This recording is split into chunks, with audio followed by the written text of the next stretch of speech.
गाण छुई रीता कूड़ों की तीसा बांडों की रीता कूड़ों की तीसा बांडों की बगदा मन क्यों की रड़ीदा डांडों की कख लगाण छुई।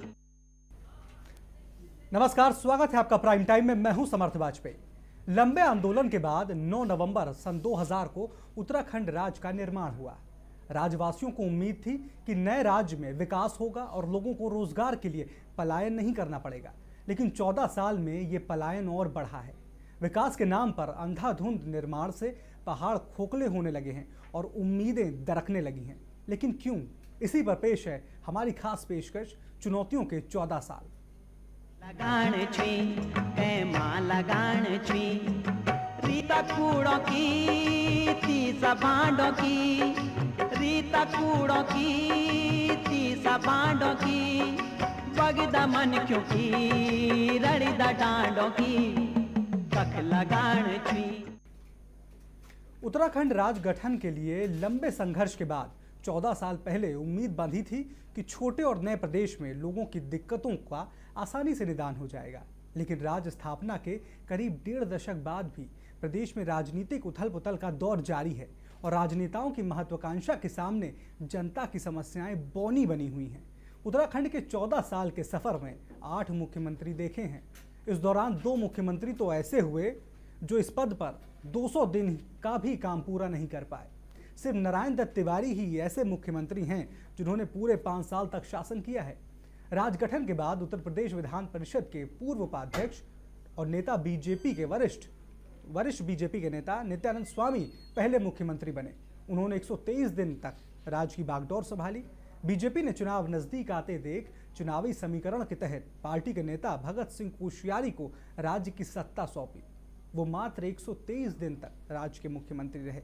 तो तमाम राजनीतिक समीकरणों के बीच सरकारें बनती रहीं, सरकारें जाती रहीं, लेकिन उत्तराखंड के विकास की गति शून्य रही। विकास के पैमाने बदलते रहे, क्योंकि अगर नेताओं से बात करिए, मंत्रियों से बात करिए तो विकास हो रहा है, लेकिन आम जनता से अगर आप बात करें तो विकास शून्य है। पहाड़ के पानी और जवानी को पहाड़ में ही रोका जाएगा, सरकारों ने वादा ये ज़रूर किया, लेकिन पलायन का हाल ये है कि पहाड़ के गांव खाली हो गए। सरकारी आंकड़े बताते हैं कि जितना पलायन आज़ादी के बाद से 2000 में राज्य बनने तक नहीं हुआ था, उससे ज़्यादा इन 14 वर्षों में हुआ है। साल 2000 से अब तक करीब 3000 गांव पूरी तरह से उजड़ चुके हैं। विकास हुआ है, लेकिन राजधानी देहरादून में मॉल खुलने और अपार्टमेंट बनने को ही विकास का पैमाना नहीं कहा जा सकता। तो किस तरह का विकास हो रहा है उत्तराखंड में? बड़ा ही सवाल है। 14 साल हो गए हैं उत्तराखंड की स्थापना को, लेकिन विकास की अगर बात करी जाए तो कई सवाल खड़े होते हैं। इसी पर चर्चा करने के लिए आज हमारे साथ कई वरिष्ठ मौजूद हैं। हमारे साथ हमारे executive editor S Hanumanth Rao ji मौजूद हैं। हमारे साथ हमारे वरिष्ठ सहयोगी प्रदीप वेदवाल जी मौजूद हैं और अब से थोड़ी देर में हमारे साथ सामाजिक कार्यकर्ता एस के नेगी जी भी जुड़ेंगे। हम चर्चा करेंगे और जानने की कोशिश करेंगे आखिरकार वजह क्या है, क्यों उत्तराखंड आज भी विकास को तरस रहा है। सबसे पहला सवाल मेरा हनुमंत जी आपसे है। सरकारें बनती गई, जाती गई, नए मुख्यमंत्री आते गए, लेकिन विकास उत्तराखंड का अगर देखा जाए तो शून्य ही रहा। देखिए, उत्तराखंड एक विशेष राज्य है, पहाड़ों से घिरा हुआ, प्राकृतिक छटा लिए हुए। ऐसे राज्य के विकास का मॉडल दूसरे मैदानी राज्यों के विकास के मॉडल की तर्ज पर नहीं हो सकता है।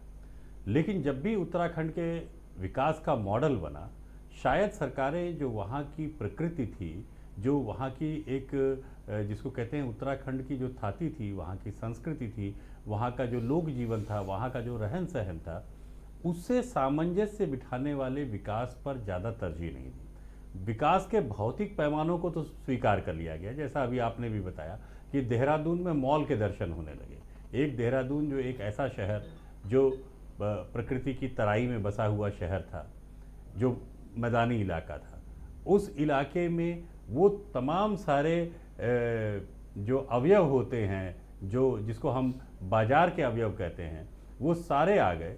और उत्तराखंड जो है वो जिस तरीके का विकास एक फैलाव लिए हुए विकास होता, पहाड़ों की तासीर के मुताबिक विकास होता, वो विकास नहीं हो पाया। और वहाँ पर मॉल संस्कृति घुस गई, वहाँ पर बड़े बाजारों की चमक दमक की संस्कृति घुस गई, वहाँ पर भौतिकवाद की संस्कृति घुस गई, और जो एक उत्तराखंड की अपनी एक देवभूमि की जो संस्कृति थी, वो संस्कृति कहीं ना कहीं से विलुप्त होने लगी। जो पहाड़ी सादा जीवन की जो एक संस्कृति थी वो कहीं ना कहीं से विलुप्त होने लगी, और जो पहाड़ का अपना एक नैसर्गिक जीवन था उस पर कहीं ना कहीं से आघात हुआ। तो कुल मिला के एक ऐसा विकास का मॉडल जो बाहर से आयातित विकास का मॉडल था, जिसमें कि कंक्रीट की अट्टालिकाएं खड़ी हो गई, इस विकास ने उत्तराखंड को बहुत नुकसान पहुंचाया है।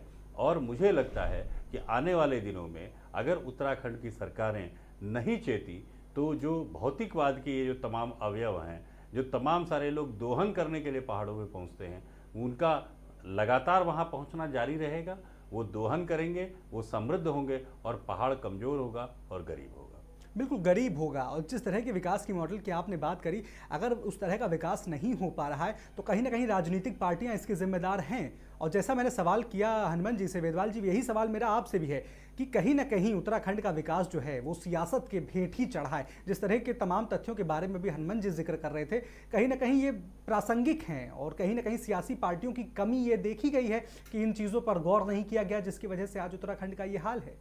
बिल्कुल दुरुस्त कहा राव साहब ने जो बात कही। सबसे बड़ी बात इसमें यह है कि राजनीतिक इच्छा शक्ति नहीं दिखती है कि विकास का जो पैमाना है, विकास का क्या मॉडल होना चाहिए। दूसरी बात, जिस उत्तराखंड की परिकल्पना राज्य आंदोलनकारियों ने की थी, पहाड़ के लोगों ने की थी, वो आज के उत्तराखंड से एकदम भिन्न था। उत्तराखंड में लोग जो है कि शांति की तलाश में जाते थे। आज राज्य बनने के बाद वहाँ पे कोलाहल बढ़ गया है, वहाँ पे शोर शराबा बढ़ गया है। लेकिन हम ये नहीं कहते कि वो आज की दौड़ में ना हो शामिल, लेकिन जो वहाँ की जो संस्कृति थी वो कहीं ना कहीं एक तरह से घुल मिल रही है, एक तरह से पाश्चात्य संस्कृति, और मैदान हावी हो रहा है पहाड़ पे। तो अब उत्तराखंड में एक नई बहस शुरू हो रही है मैदान बनाम पहाड़ की।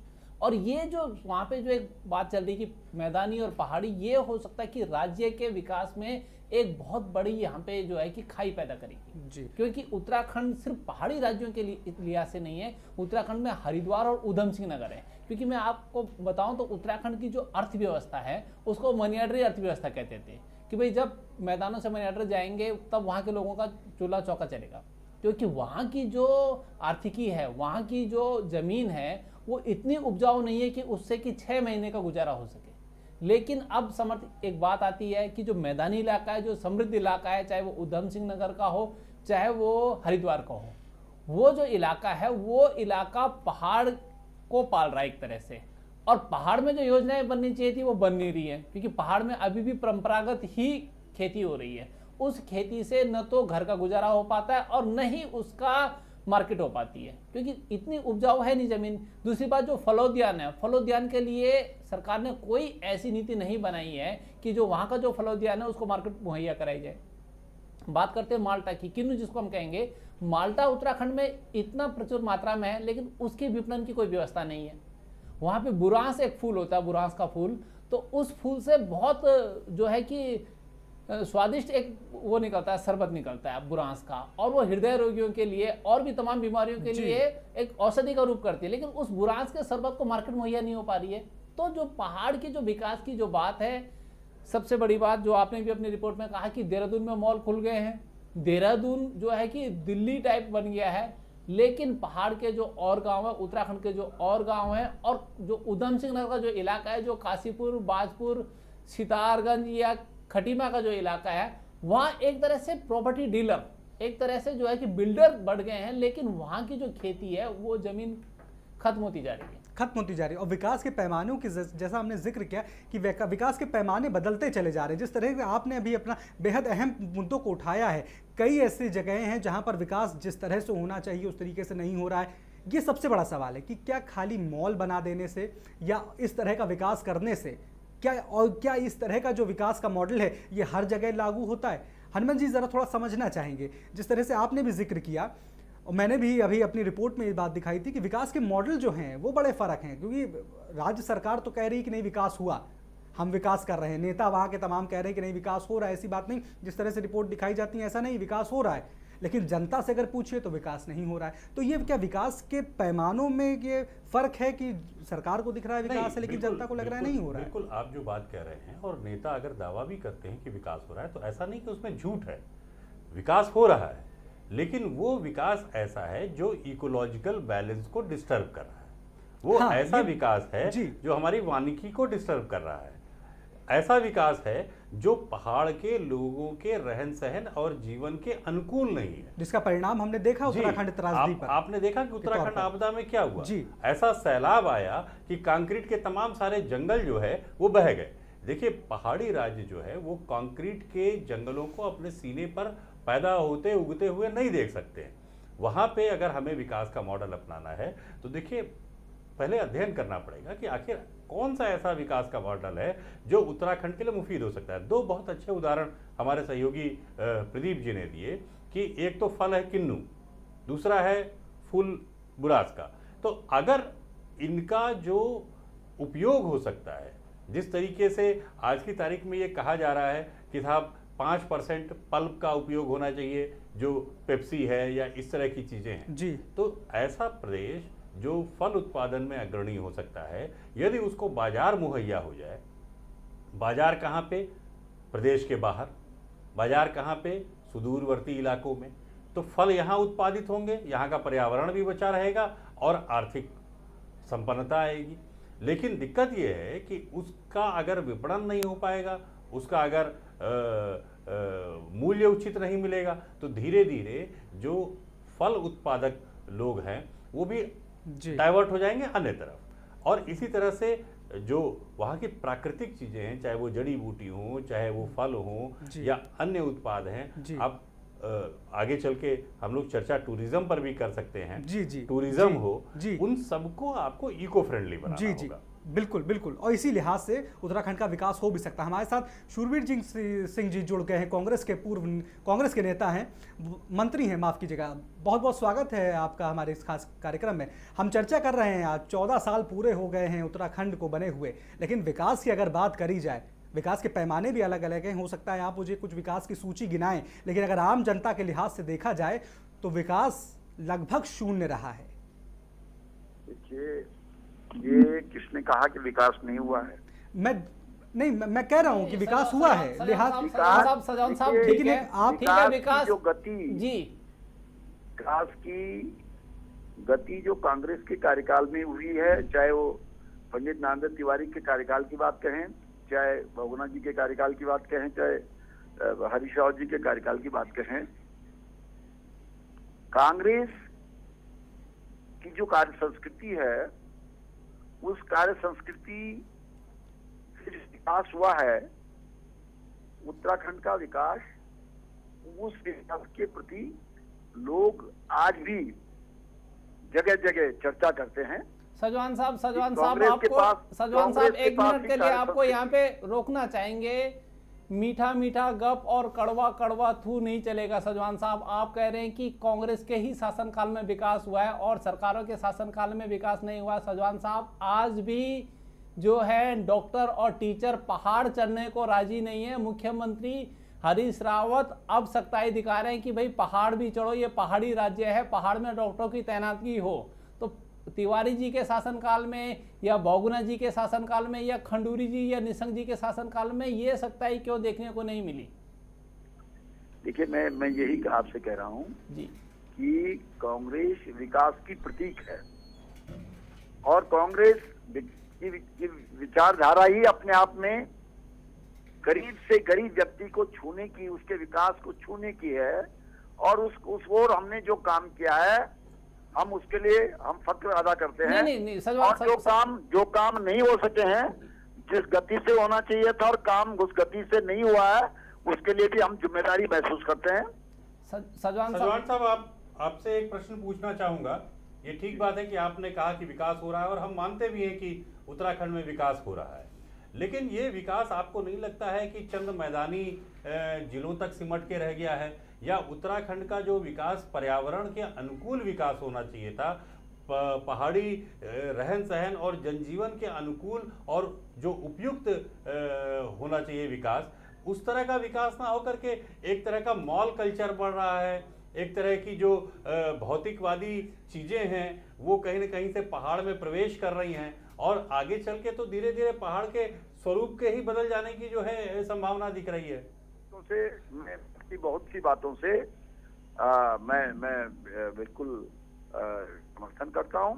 और मैंने कहा ना कि जब कलकत्ता से रेल चली होगी तो धीरे धीरे वो ऋषिकेश तक पहुंच पाई है, अभी उससे आगे नहीं पहुंची हमारे यहाँ।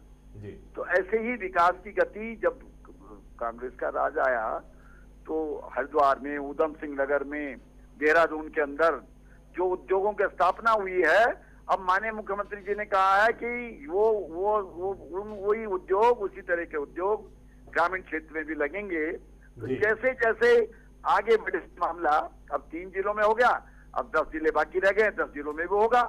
कुछ चीजें 10 जिलों में हुई है तो वो मैदान की आवश्यकता नहीं है।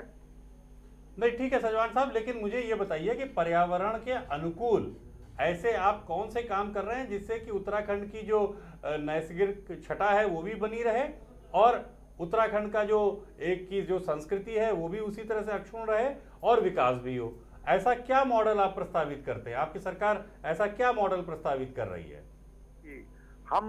हमारी सरकार ये चाहती है कि इस वक्त हम पूरे पर्वतीय जिलों में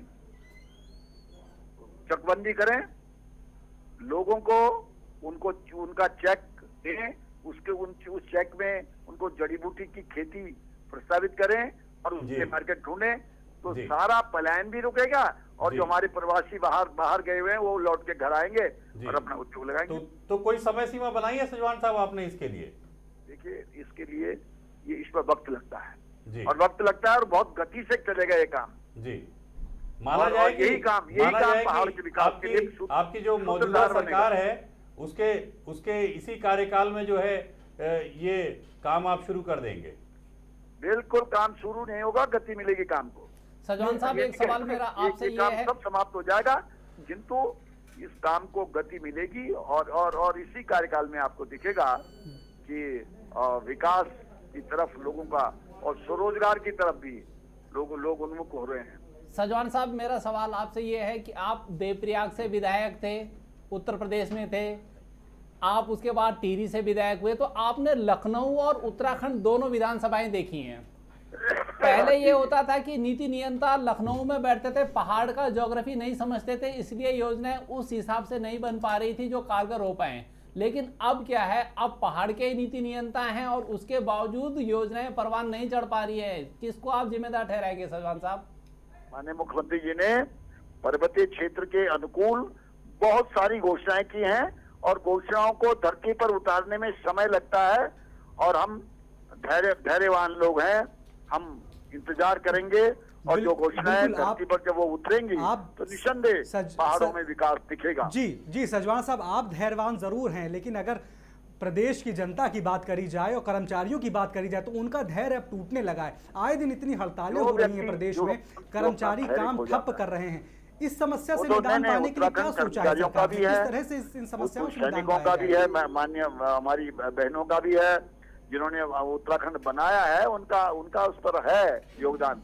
तो उत्तराखंड बनाने में भी हम उनके सहयोग की अपेक्षा करते हैं। नहीं, और जो कर्मचारी भाई सजवान साहब, परिसंपत्तियों के बंटवारे में 14 साल लग गए हैं, पर सीमा के अंतर्गत मांग रखनी चाहिए और जितनी सरकार की, वो जानते हैं कि सरकार के पास कितना है और कितना उनको दे सकते हैं। सजवान साहब, परिसंपत्तियों के बंटवारे में 14 साल लग गए, अभी तक कुछ हिसाब नहीं हो पाया। बड़े भाई से मैं जरूर चिंतित हूँ, यूपी से बड़े भाई से कोई हिसाब नहीं हो पाया। बड़े जाना चाहिए था जी, और किन कारणों से नहीं हुआ है, किन की अदरता के कारण नहीं हुआ है, मैं बखान नहीं करना चाहता। आप अपील करेंगे सीएम साहब से इसके निस्तारण के लिए? सजवान साहब, जनता के कारण हुआ है, ये मैं बखान नहीं करना चाहता। चलिए बहुत बहुत शुक्रिया। चलिए, तो कमोबेश बात वही निकल करके आ रही है। राजनीतिक तबके से अगर बात करी जाएगी तो इसी तरह के बयान सामने आएंगे और इसी तरीके की सफाई सामने आएगी कि नहीं, विकास हो रहा है, हम अपनी तरह से पूरी कोशिश कर रहे हैं। लेकिन अगर मूल मुद्दे पर एक बार फिर से हम चर्चा पर लौटें, और हमारे साथ एस के नेगी जी माफ़ कीजिएगा जुड़ गए हैं, सामाजिक कार्यकर्ता हैं, उत्तराखंड मामलों के जानकार भी हैं। हम चर्चा बहुत बहुत स्वागत करते हैं आपका भी हमारे कार्यक्रम में।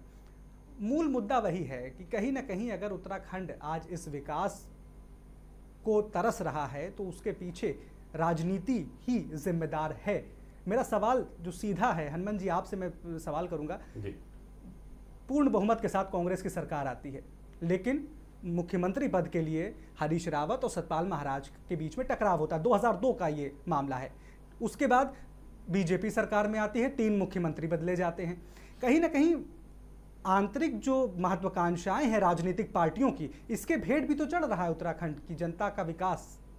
नहीं, ये बात आपकी बिल्कुल ठीक है। जो तमाम सारी जो दलों में जो एक राजनीतिक रसाकशी रहती है, तो उसका कहीं ना कहीं खामियाजा भुगतना पड़ता है प्रदेश की जनता को, क्योंकि एक नेता एक विजन के साथ में आता है, जब तक वो कुछ काम आगे बढ़ाता है तब तक बदल पता जाता चलता है कि मुख्यमंत्री बदल गए। जी। लेकिन कम से कम अब उत्तराखंड को एक ऐसा मुख्यमंत्री मिला है हरीश रावत के रूप में, जिनके पास में एक विजन भी है, उत्तराखंड की बहुत अच्छी समझ भी है। उत्तराखंड के लिए उन्होंने बहुत कुछ संघर्ष किया है, संगठन से लेकर के सरकार चलाने का, दोनों का उनका व्यापक अनुभव है। उत्तराखंड को मैं समझता हूँ कि जैसे तिवारी जी बहुत बेहतर समझते थे, उसी तरह से हरीश रावत जी बहुत बेहतर समझते हैं।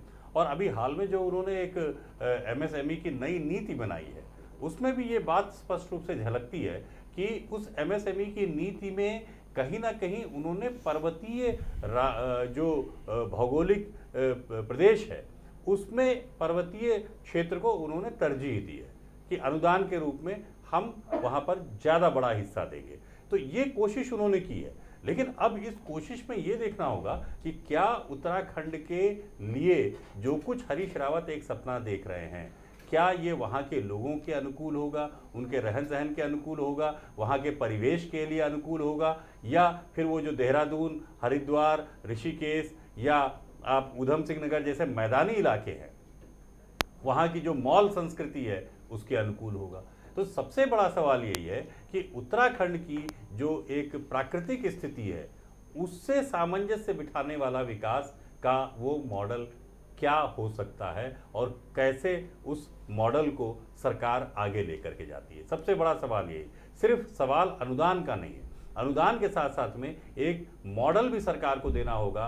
जो तमाम सारे निवेशकों से सरकार निवेश चाह रही है, उनको एक मॉडल मुहैया कराना होगा कि आप उत्तराखंड आएँ, निवेश करें, आपका स्वागत है, लेकिन हमारा ये विशेष राज्य है जिसकी की परिस्थिति, इकोलॉजिकल परिस्थिति ये है, और हम इसमें इन चीज़ों से समझौता नहीं कर सकते। बिल्कुल। और अब ये समझने की ज़रूरत भी आ गई, क्योंकि अब जनता को ज़्यादा दिनों तक इंतजार नहीं कराया जा सकता है। फिलहाल हम इस खास पेशकश पे एक छोटे से ब्रेक ले रुक रहे हैं, ये चर्चा जारी रहेगी।